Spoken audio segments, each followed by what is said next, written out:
सबका साथ सबका विकास, सभी को एक साथ नमस्कार। अच्छा ट्यूटर्स हिंदी अध्ययन साहित्य में आप सभी का मैं स्वागत करती हूँ। हम पढ़ रहे हैं हिंदी साहित्य का इतिहास आचार्य रामचंद्र शुक्ल जी की बुक को, और इसमें हमने रीतिकाल का सामान्य परिचय पढ़ा। और रीतिकाल जो है वो आचार्य रामचंद्र शुक्ल जी ने उसे रीतिकाल को 3 भागों में विभाजित किया है।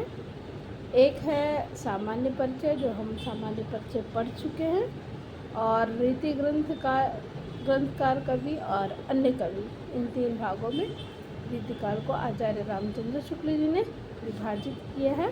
उसका समय है जिसे उत्तर मध्यकाल के नाम से भी जाना जाता है, और उसका समय है सावंत 1700 से 1900 तक का समय रीतिकाल का माना गया है आचार्य रामचंद्र शुक्ल के अनुसार। आज हम पढ़ेंगे रीति ग्रंथकार कवि। रीति ग्रंथकार कवि कौन कौन से हैं, और रीतिकाल इसे क्यों कहा गया है, उसके विषय में मैं आपको पढ़ा चुकी हूँ। उसका वीडियो आपको हमारे प्लेलिस्ट में मिल जाएगा। तो आज हम पढ़ेंगे रीति ग्रंथकार कवि कौन कौन से हैं। हिंदी साहित्य के गति का ऊपर जो संक्षिप्त उल्लेख हुआ है, उसमें रीतिकाल की जो सामान्य प्रवृत्ति का पता चल सकता है। अब इस काल के मुख्य कवियों का विवरण भी हम यहाँ देखेंगे। चिंतामणि के विषय में जानते हैं। ये तिकवापुर के थे, जिला कानपुर के रहने वाले थे, और ये 4 भाई थे, जिसमें चिंतामणि सबसे बड़े थे। चिंतामणि, भूषण, मोतीराम और जटाशंकर, ये 4 भाई थे। चिंतामणि त्रिपाठी जी चारों कवि थे। जितने इनके जो भाई थे वो चारों क्या थे, कवि ही थे, जिनमें प्रथम 3 तो हिंदी साहित्य में बहुत यशस्वी हुए, क्योंकि हम तीनों का नाम जानते हैं, भूषण, चिंतामणि और मोतीराम का। पर जटाशंकर जो थे, इनके विषय में नहीं पढ़ेंगे। तो ये तीनों क्या थे, बहुत हिंदी साहित्य में इनका महत्वपूर्ण स्थान रहा है।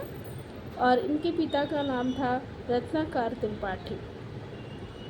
कुछ दिन से यह विवाद उठाया गया कि भूषण न तो चिंतामणि और मोतीराम के भाई थे। भूषण तो मतलब लोगों ने सवाल उठाया कि भूषण जो थे वो चिंतामणि और मोतीराम के भाई नहीं थे, न शिवाजी के दरबार में ये कार्यरत थे।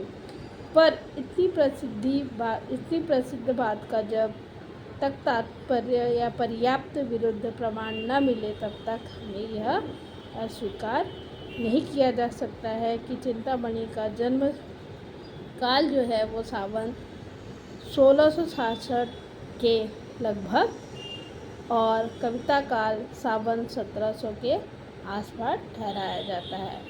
मतलब जन्म काल जो था चिंतामणि जी का वो 1666 के लगभग था, और उन्होंने जो कविता काल मतलब कविता का आरंभ जो किया था वह 1700 के आसपास ठहराया गया।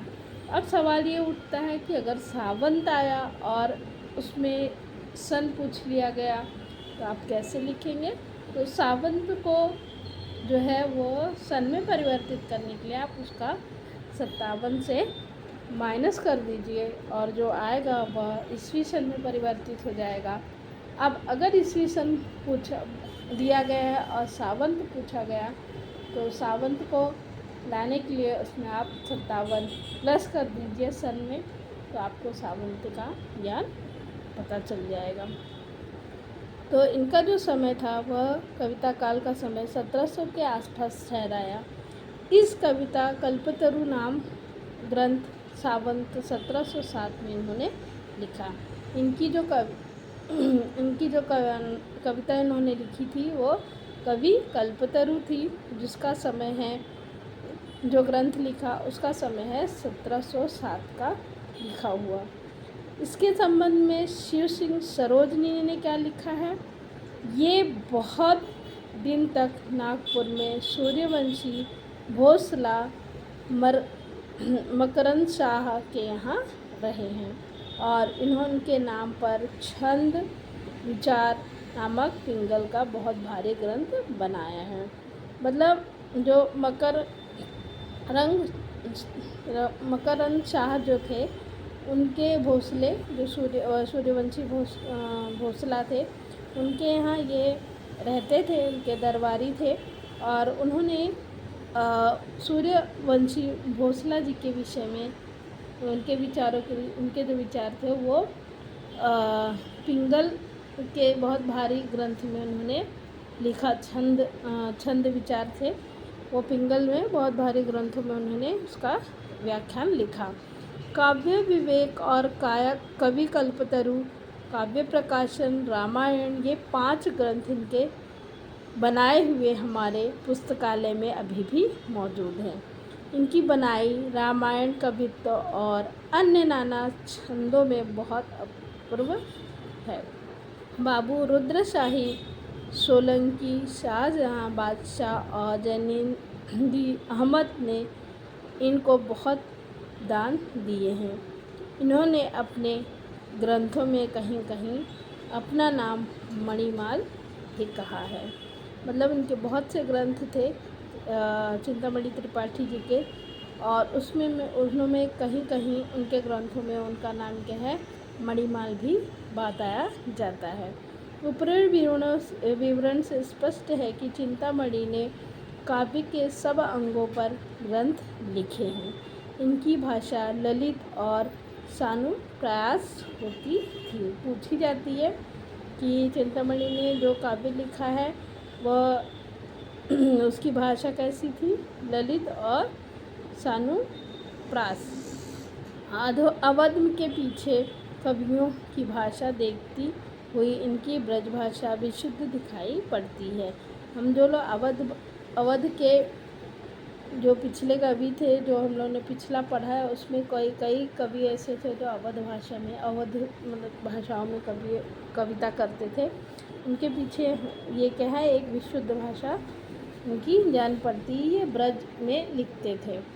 ये वास्तव में एक उत्कृष्ट कवि थे और इनकी रचना के कुछ नमूने हम देखते हैं आगे। इनकी कविता के कुछ पंक्तियों के नमूने इस प्रकार दिए गए हैं। ये उदारत है तिन्हें जे परे मोहोदित के जल फेरे, जे इनको पल ध्यान धरे मन ते न परे कबहू जब घेरे। राजहि रमा रमणी उपधान, अभय वरदान रहे जनने, है बल भार उद्दंड भरे, हरि के भुज दंड सहायक मेरे।